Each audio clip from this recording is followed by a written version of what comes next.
Are you down? Are you down? Are you down? Are you down?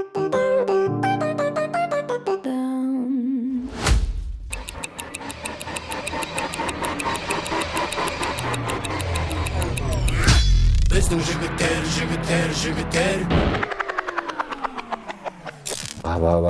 ба дейді бір кетіп қалатын әншілер көп. Мысалға жігіттер тобы. Олар билей алмайтын сияқты. Музарттан шыққан Базарбаев қақшиып тұрады тоже. Нетрадиционный пение болса да. Неге нетрадиционный? Еркек адам чиқылдамайтын шығар енді. Вот так получается. Мен басқа жерге барып тұруға дайым. Қазақстаннан көңіліңіз қалды ма әбден? Тегі тіріліп жүрмей қойды. Твою мать, Боқтауға болады деп. Олар өте талантты группалар мысалға. Жалпы өзі Ерболаттар өзі мықты болады екен. Ерболат Құдайбергенов басқа әншілер сияқты жылт әрбір жерде сұхбат беріп көріне бермейді. Қолға түсіру өте қиын сізді. Телеарналарда көрінбейтін ондай бар, әрине.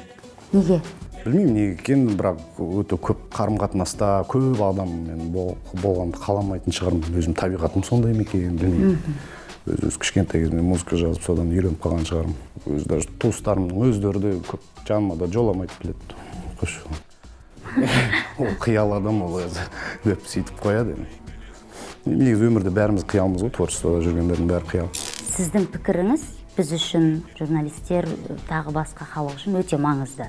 Мен журналистерді көбінесе өзіме көп кездеспеймін. Себебі Қол жетімсіз әншілердің бірісі. Жоқ, олай емес. Мен негізі шыны керек, дұрыс адам маған звондап дұрыс сөйлесе, мына диалог дейді ғой бізде. Бізде бәрі дұрыс емес қой, түртіп қалу, чымшып қалу, тиісіп қалу, мысқылдап күліп қалу, көршімнің сұрағын қояды да, ана бір сенің сиырың қандай еді деген сондай сұрақтар қойып кетеді біздің журналистерше. Ал халықтың ойында, көкейінде жүрген, бұл не жазып жатыр, қандай жоспары бар екен, қандай, оларға қызық емес. Менің мәшінен бір жерде сынып жатқан, немесе мен 5-6 қатыным бар екен, олар деген маңызды сұрақтар қоймайды. Қандай сұрақтарға жыныңыз келеді? Қандай сұрақтар? Менің өзім девизім бар, сыйлағанның құлы бол деген. Енді мен енді сыйламаса, мен оны неменеге сыйлауым керекпін деп, сосын жаңағындай интервьюдің ортасында кішкене нелер болады. Түсінбеушілік болады. Жалпы жаңа айтып жатырсыз, жоспарым көп менен жоспарды. Неге жоспарыңыз қандай деп сұрамайды журналистер деп. Жақында бір клип түсірді деп естідім сізді, әні орыс тілінде дейді. Вот так получается, ситуации случаются. То я поясняю, рэп читаю, послушай историю мою. Аудиторияңызды кеңейтейін дедіңіз ба, әлде бұл орыс тіліндегі ән жазудың? Енді мен бүкіл славян культурасын изучать етіп жатқан жоқпын, бірақ енді жаңа сіз дұрыс айтып жатсыз, рынок расширяет дейді, жаңағы кішкене кеңейтіп қазір орысша альбом жазып жатырмын. Орысша альбом қазір сингл бітті. Россияның шоу-бизнесмендермен қатынасқа шығып, қазір бірге бейнеклиптер түсіріп. Можно было быть как Констанция и Д'Артаньян, но в каждой любви есть свой изъян.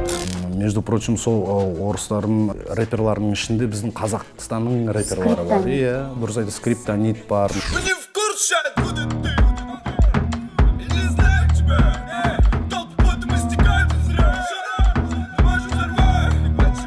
Каспийский груз тоже біздің мына өңіріміздің жігіттері екен, сол жақта жұмыс істеп жүрген. Если б я сыном был самым-самым, она что-то попросит, я такой дамам. Но я с детства был грубым хамом, и у нас все было шумом, гамом. Әлемнің жартысы орыс тілде сөйлейді екен. Орысша жазатын болсақ, әлемнің жартысы тыңдайды екен ол өлеңді. И осындай учетпен қазір мен жалғыз Россияға емес, мысалға Татарстан, Башқұртстан, мысалға Татарстанда көптеген рэперлар бар менімен қатынасты. Әуелі менің әндерімді айтатын әншілер бар өз жерде. Жалпы бұл бәрі неге айтылып жатыр? Енді менде де өзім бір альбомымды орысша жазып, сол Российский Федерация жаққа соны дәріптеп бір бағым сынап көрейін ба деген жоспарлар бар негізі. Бұндағы мақсат не? Ерболат Құдайбергеновті жарты әлем сөйлейтін жаңағы орыс тілінде жарты әлем сөйлейді деп жатсыз ғой. Жарты әлемге таныстыру ма, әлде Ерболаттың арқасында қазақты таныстыру ма? Енді оны халқымыз өзі шешеді. Өйткені енді мен түбі жеме-жем келген кезде Құдай басқа бермесін, бірақ мына жерде тұрмыс қиын болып жататын болса, мен басқа жерге барып тұруға дайынмын. Бірақ сырттан елім, жерім деп жүрегімді ауыртып, сөйтіп қарап жүресің мына жағдайларға қарап. Ол жаққа барып қазақ тілінде әндер шығару мүмкін емес пе? Жоқ. Біз енді қазақ тіл дейміз. Зарина, сен өзің ойлашы. Біз қазақша тек үйде ғана сөйлейміз ғой. Біз сыйынатын болсақ, арабша оқимыз. Жұмыс істейтін болсақ, орысша сөйлейміз. Шетелді, басқа елді білейік деп, басқа әлемді көрейік десек, ағылшынша сөйлейміз. Сонда қазақша қашан сөйлейміз? Біз үйде ғана сөйлейміз қазақша. Қазақ тілі қатты даму үшін таза қазақша сөйлейтін мемлекет болуымыз керекпіз. Ол үшін таза қазақ сөйлеу үшін біз деген басқа ұлттардың бәрін шығаруымыз керекпіз, немесе оларды таза қазақша сөйлетіп үйретуіміз керекпіз. Кезінде Союз кезінде бұл ссылка дейді ғой, депортацияға арнайы жасалған территория болатын арнайы. Сол себептен біз таза қазақша сөйлеп, өзіміздің дәстүрімізді, салтымызды керемет дәріптеу бізге кішкене қиынырақ болады, басқа өзбек еліне қарағанда, қырғыз еліне қарағанда. Бәрібірде сол 10 жыл бұрынғы Ерболат басқа еді. Амбицияға толы, мен қазақпын деп жаңағындай әнмен шықты. Мен ол кезде баламын. Мен қазақпын, байтақ елмін, қайта тудым өмірге қайта келдім. Мен мыңда бір төрілдім, мәңгі өлмеске, айта бергім келеді, айта бергім. Болдым десең мен қазақпын. Көзімді ашып келе жатырмын. Мен өз елімнен осы бүкіл мына теңгеміз ауысты, бәрі жақсы, бизнесіміз күшті жүреді, тәуелсіздік алдық. Көзім жанып тұратын, мықты патриот болатын. Әлде бар ол патриотизм. Вообще жалпы мен түсінген бойымша мына патриотизм деген өте дорогое удовольствие екен. Мына удовольствие емес, бұл деген обязанность.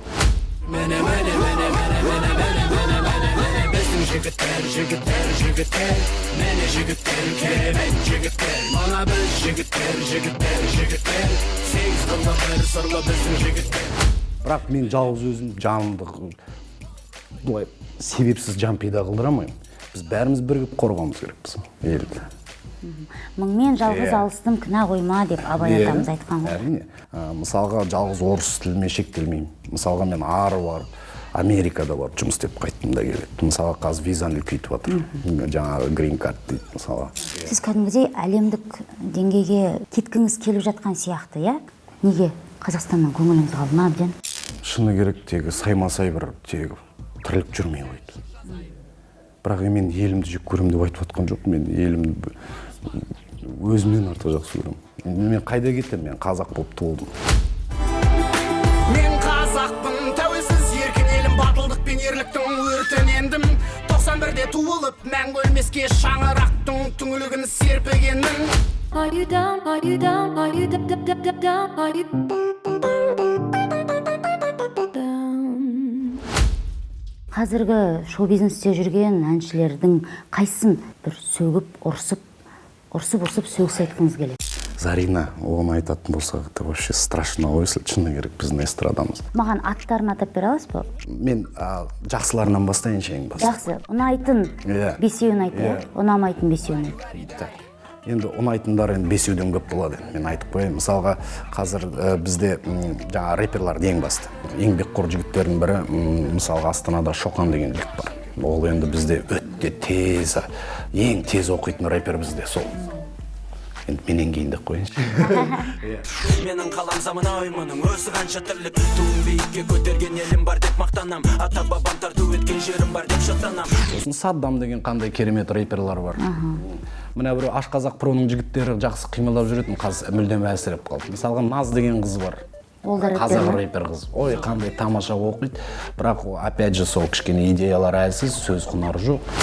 Қазір дегенмен рэперлар көбейіп келе жатыр. Неге көбейіп жатыр? Это называется демократия, сильнее становится. Адамдар свобода слова, бос жаңағы сөйлегісі келеді. Ал рэп деген бүкіл стильдердің ішінде эмоцияны жеңіл, свободно шығарға рұқсат берілген стиль. Қарас, мысалға біздің кейбір өлеңдерді боқтауға болмайды. Мәдени өлеңдерді, кәдімгі дәстүр өлеңдерді. Ал мына рэпте өзі сондай шек беріп қойғанда боқтауға болады. Шыны керек сені танымайым, танитындай головкинсің ба, не твою мать. Қайда кино, бәрі аниме. әңгіме.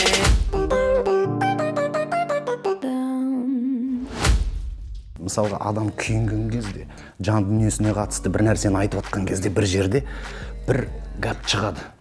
Оны тоже шығарып жіберу керек негізі. Иә, 91-да да рэпер бар. Олар қазір неге рынокқа жақсы аяқпен кіріп отыр? Өйткені бізде ондай направление кей-поп деген өмір болған емес, если шыны керек. Орда тобы Ерболат қандай тамаша музыкант, менің әріптесім және де аттасым, иә. Жалпы өзі Ерболаттар өзі мықты болады екен. Байқадым, қанша Ерболат кезіктірім тәті. Құйымны деген шеккізу сөзбен бірге болды бәрінен бермейді екен. Өзінің жаңағы фантазиясын, воплощениясын, мына осы Қазақстанға, осы қазақ шоу-бизнесінің уровіне атсалысып жүрген жігіттердің бірі Ерболат. Мен оның еңбегін қатты сыйлаймын. Бізде қандай группалар бар қазір? Тамаша. Black Dale дейміз. Үнсіздігің керек емес. Сосын тағы да көп бар. Enzo деп келе жатыр. Олар өте талантты группалар. Мысалға Тоқтамай қимыл жасап, шашырататын маған. Кешу деген уже поколение, мына российский группадағы Viagra сияқты уже қыздар ауысып жатыр, а бренд қанша тұр міне. Ол да гордиться ететін группалардың бір мысалы. Адамгершілік тұрғысынан ше, ол қыздардың. Жоқ, мен олармен былай қарым-қатынаста болған жоқпын, лично былай Жоқ, естіген жоқсыз ба қазір Инстаграмда? Мен Араласпай. өсек, аяң, жалаң дегендерден кішкене алшақтамын. Мама, помоги мне, мама. Аллылерінде бар еді, сүгірде ағамай келбетте. Азықпа, жаным асықпа. Дархандалдың армандарына ризамын мен. Келші жаныма, енші бағыма. Қуыршақтар-ай. Қалғаныңды оңаша, түйсігіңе қоңаша. Шамы жарық бұл әуеннің жылы лебір жаңаша. Мысалға Димашымыз ол уже әлемді кәдімгідей біздің Иә, туымызды мойындап желбіретіп жүр енді. Конечно, енді хоть нетрадиционный пение болса да, әлемге біздің атымызды шығарып жатыр. Неге не традиционный? Ну, қалай нетрадиционный? Енді вообще жалпы табиғат бойынша еркек адам чиқылдамайтын шығар мен негізі. Айтқаннан кейін кәдімгі еркектің дауысы тенор, лирический тенор дейді. Ал мысалға Димашта идет сопрано. Сопрано ол негізі таңғаларлық жағдай. Тарихта 100 жылда немесе 2-3 ғасырда бір рет туылатын балалардың бірі.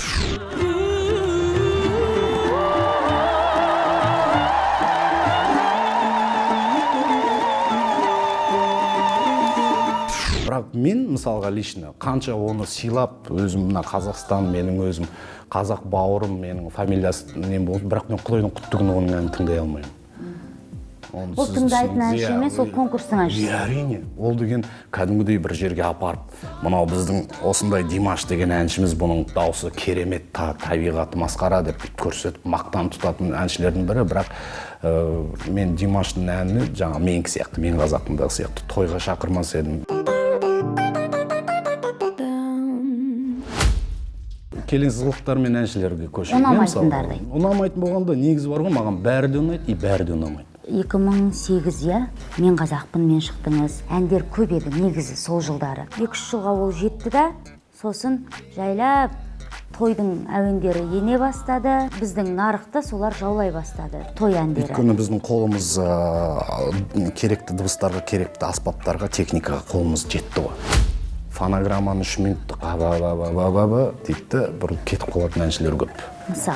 Мысалы, ол оны бәрі біледі. Мысалға жігіттер тобы. Жігіттер баяғыда ең бірінші шыққан кезде мен риза болатынмын. О, ана ең бірінші хиті күшті болатын, андай билейтін. Олар не істеді? Ол стильден бас тартып той бизнесқа кетті. Сенің туған күніңмен деп. И қазір әндердің бәрі сондай средний концепционный.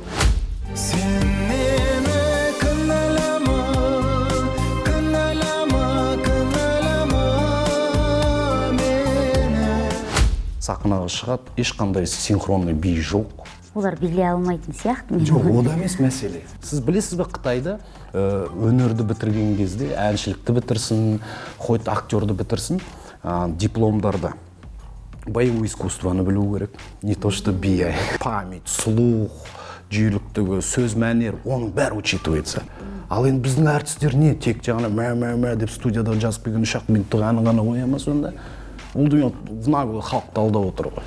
Әркім қалай қабылдаса қабылдай берсін. Мен өздеріңіз білесіздер. Мен өзі пешесінен басып, тура таптап айтатын адамның бірімін. Білеміз. Сол себептен Сол себепті сұрап отырмыз сізден. Ұялмай, қорықпай. Мысалға, Музарттан шыққан Базарбаев, Мақсат Базарбаев. Қандай тамаша әнші, дәстүрлі әнші.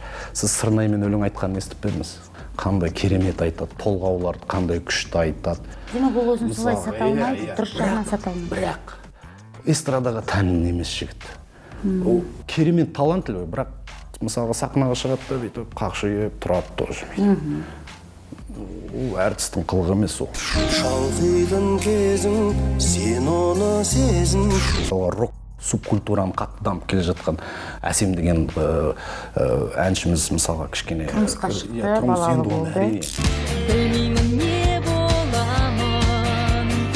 Қайрат Нұртас елдің бәрі оны менсінбейтін. Қазір елдің бәрі оны Жақсы көреді, иә. Еңбекқор жігіт. Еңбекқор оны енді, конечно, шешесі ғой енді. Шүкір болсын, осындай шешелерден айналдым мен. Жаңағы нағыз продюсерлар. Кәдімгі бейтіп, сүйреп, еңбек анда кіріп, бұнына кіріп, бейт жыбырлап жүріп, еңбек етіп, міне осындай дәрежеге жетіп отыр. жүрегімді жұбатуға арналады бұл әнім Мысалға Қайрат Түнтеков қандай тамаша әнші. Менің осы мысалға очень необычный, маған қатты ұнайтын әншілердің бірі. Мысалға оны опять же сол журналистер алтта сағын сындырып жіберді. Бір какой-то аварияны нетті да аналары кеп бәленбай. Ондай деген болмайды. Métamorphose, je sens quelque chose qui m'attire vers le haut.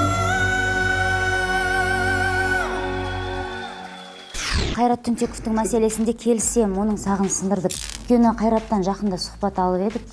Ол кәдімгідей басқа сұрақ қойсақ та, айналып келіп, авария туралы өзі айтып кете береді. Әрине. Өзі айтып кете береді. Оның тұрып қалған жүрегіне, басына. Әрине. Мен сізге айтайын ба, бұл депрессивное состояние определенного стадия. Тем более творческий адамдар өте ранимый болады. Мысалы, рейдер менің де миымды ашытқан. Мен вообще рейдер передачаны жек көремін. Өзі адамдардың көз жасынан, қан төгістен, қырғыннан пайда көреді. Бір какой-то бір ағашқа барып бүйтіп соғылып қалғаныма рейдер келіп ақша сұрады ғой менен. Полиция келіп ақша сұрады. Қараңызшы, ол деген қалай түсінуге болады соны? Мысалға Ақша бер көрсетпейміз демесің. Тыңдаңыз, полиция менен бәленбай мың ақша сұрайды. Рейдер айтады, бәленбай мың ақша сұрайды, сені көрсетпейміз. Я говорю, айналайын, мен юридический компанияда обслуживаюсь, ты сейчас не имеешь права меня снимать. Уже қазір тура камераң қазір бір жерден көретін болсам, мен сені как положено прокуратураға официально заявление жасап, постараюсь даже камераңды нетіп алуға, конфисковать етуге деп. Ерболаттардың бәрі мықты дедік қой. Қиялмын дедіңіз, қиял екеніңіз, қаншақты өнерге берілгендігіңізді халқыңыз біледі. Енді осынша жыл бойы жиған еңбегіңізді жастарға үйрететін де кез келген шығар. Мүмкін сіз бір топ шығарарсыз, я болмаса бір жоба шығарарсыз жақында. Құдайбергеновтер әулеті, міне уже бізде династия дейді, 4-ші жаңағы поколение, ұрпақ тәрбиелеп отырмыз, оларды бәрі өнерде. Юлия Резникова деген бір қыз бар бізде. Өте талантливый қыз тоже, міне осы қазақстанский шоу-бизнесқа аяқ басып келе жатыр. Қарлығаш деген бір қыз бар. Ол өз баяғыдан халықтың көзінде көптеген фильмдерде, Қайрат Нұртастың фильмдерде сөйтіп түсіп жүрген бір талантливый қыз бар. Сол Қарлығашпен де менде дуэтіміз, енді оны қазір шетелдің тілінде айтқанда фит дейді ғой. Соны фит деген бір трек жазып жатырмыз. Енді өзімізді есептемегенде осындай жаңағы көптеген проектлар бар. Біз қазір бәрі тікелей сонымен айналысып жатырмыз. Бәрі жан бағу, тірлік. Неге ұқсайды біздің шоу-бизнес қазіргі? Дұрыс, өте орынды сұрақ. Білмеймін, жартысы плотник, жартысы сантехник па. Шынымен өнерге дұрыс көңіл жоқ мүлдем. Бізде бұл система өте әлсіз. Дискіда біз мысалға басқа мемлекеттер сияқты дискіда ақша таба алмаймыз. Сол себепті де әншілер тойға шыға бастады. Сіз неге тойға шығып кетпедіңіз? Мен енді той дегенде енді былай ашық айтайын. Мен мысалға жігіттер дейтін өлеңді мені сол арқылы осы бүкіл әлем таныған менен де мен өз елімде бизнесім өте әлсіз жүреді. Алматының жігіттері арлан екен, Талдықорған жігіттері тарлан екен, Тараздың жігіттері жайсаң болса, Қарағанды жігіттері қайсар екен, Шымкенттің жігіттері шамар болса, Атыраудың жігіттері арман екен, Өскеменнің жігіттері өрен болса, Ақтөбенің жігіттері алып екен. Жезқазғанның жігіттері желтаңдай, Қызылжар жігіттері кең маңдай, Зайсанымның жігіттері бөлектер, Семей жігіттері болардай. Мысалға қазір тойлы әндер жазылып жатыр. Сіз жазып жүрсіз? Әрине. Мысалға оны халықты өзі байқады. Мысалға өздері де мені комментировать етіп жатыр жаңағындай. Мынау немене жетіспеген енді тойдың өлеңін жазып, ақшасы біткен ба деген әңгімелерді жіберіп жатыр. Ол ничего, мен уже әбден үйрендім халықтың әңгімесіне. Негізі шындық сол ғой, ақшаңыз біткен ғой. Ауызға 4 ел қақпақ бола алмайсың. жүрегім тулап жас деп тұр.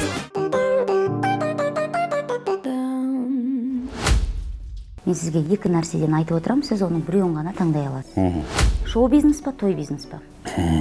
Той бизнес. Досмұқасан ба, Музарт па? Музарт. Ерболат Беделхан ба, Ерболат Құдайбергенов па? Беделхан. Ерболат Құдайбергенов па, Қанат Құдайбергенов па? Құдайбергенов. Ерболат Құдайбергенов па, Димаш Құдайбергенов па?